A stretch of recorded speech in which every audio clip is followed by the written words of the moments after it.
சட்டப்பேரவை கூட்டத்தொடரில் ஆளுநர் உரைக்கு நன்றி தெரிவிக்கும் தீர்மானத்தின் போது ஆளுநர் RN ரவி வெளிநடப்பு செய்ததை கண்டித்து நாங்குநேரி சட்டமன்ற உறுப்பினரும் தமிழ்நாடு காங்கிரஸ் கமிட்டி மாநில பொருளாளருமான ரூபி R மனோகரன் கடுமையாக விமர்சித்தார். சட்டப்பேரவை கூட்டத்தொடரில் ஆளுநர் உரைக்கு நன்றி தெரிவிக்கும் தீர்மானத்தில் தமிழ்நாடு காங்கிரஸ் கமிட்டி மாநில பொருளாளரும் நாங்குநேரி சட்டமன்ற உறுப்பினருமான ரூபி R மனோகரன் பேசினார். ஆளுநர் RN ரவி சட்டப்பேரவையில் இருந்து வெளிநடப்பு செய்ததை அவர் கடுமையாக கண்டித்தார்.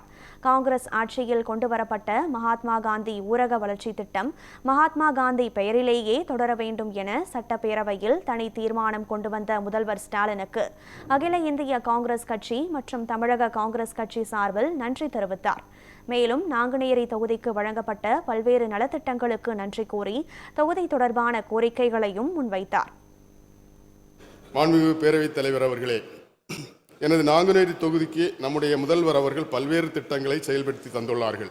அதில் மறைந்த கலைஞர் அவர்களால் ஆரம்பிக்கப்பட்டு நிர்வாக சிக்கல்களால் சரியாக செயல்படாமல் இருந்த நாங்குநேரி தொழில்நுட்ப பூங்காவில் நிர்வாக சிக்கல்களை தற்போது நீக்கியதால் மீண்டும் பல புதிய நிறுவனங்கள் அங்கு வந்து தொழில் தொடங்கி வருகிறது. பாளையங்கோட்டை யூனியனில் முத்தூரில் புதிய சிப்காட்டை முதல்வர் திறந்து வைத்தார். அங்கு தொழில் நிறுவனங்கள் வெற்றிகரமாக செயல்பட்டு வருகின்றன. மேலும் மூளைக்கருப்பட்டியிலும் மருகால்குறிச்சியிலும் 2 சிப்காட் அமைக்கும் திட்டத்தை முதல்வர் அறிவித்து அதற்கான திட்டத்தை அரசு கையகப்படுத்தி வருகிறது. குடிநீர் பிரச்சினையை தீர்க்க வீட்டுக்கு வீடு குடிநீர் இணைப்பு வழங்கி வருகிறது. நதிநீர் இணைப்பு திட்டத்தை வெற்றிகரமாக செயல்படுத்தி வெள்ளநீர் கால்வாய் மூலமாக நாங்குநேரி தொகுதியில் உள்ள 38 குளங்களுக்கு நீர் வழங்கப்படுகிறது. நாங்குநேரி தாலுகா அரசு மருத்துவமனை, களக்காடு அரசு மருத்துவமனை புதிய கட்டிடங்கள் கட்டி மருத்துவமனைகள் தரம் உயர்த்தியது. மூளைக்கருப்பட்டி நாகல்குளம் மற்றும் களக்காடு மஞ்சுளை உயர்மட்ட பாலம் கட்டியது. சிதம்பராபுரத்தில் உள்ள பாலம் அமைக்க நிதி ஒதுக்கி செய்து அந்த பணிகள் நடைபெற்று வருகின்றன. நாங்குநேரி தொகுதியில் 46 குளங்களுக்கு புற கால்வாய் அமைக்க திட்ட அறிக்கை தயாரித்து பச்சை ஆற்றில் கடைசி அணையான தமலாக்குறிச்சி அணை சேதமடைந்ததால் புதிய தமலாக்குறிச்சி அணை கட்டியது.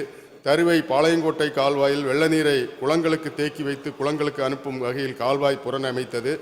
நாங்குநேரி களக்காடு சாலை விரிவாக்கம், ஏர்வாடி மாவடி சாலை விரிவாக்கம், மருதகுளம் மூளைக்கருப்பட்டி சாலை விரிவாக்கம், பரப்பாடி பாப்பன்குள சாலை விரிவாக்கம், KTC நகர் சாலை விரிவாக்கம், மேலை தெடியூர் சாலை என்ற சாலை விரிவாக்கங்கள் போன்ற எண்ணற்ற பணிகளை நாங்குநேரி தொகுதி வழங்கிய முதல்வர் அவர்களுக்கு நாங்குநேரி தொகுதி மக்கள் சார்பாகவும் என் சார்பாகவும் கோடானு கோடி நன்றியை இந்த நேரத்தில் தெரிவித்துக் கொள்கிறேன்.